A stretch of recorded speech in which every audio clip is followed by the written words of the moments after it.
Okay, so I took the new tires and wheels over to the tire shop. They had to order 2 tires, so they're not going to be ready for a couple of days.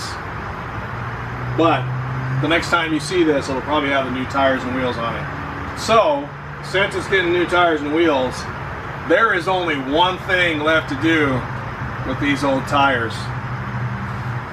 Goodbye, little buddy.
Yes.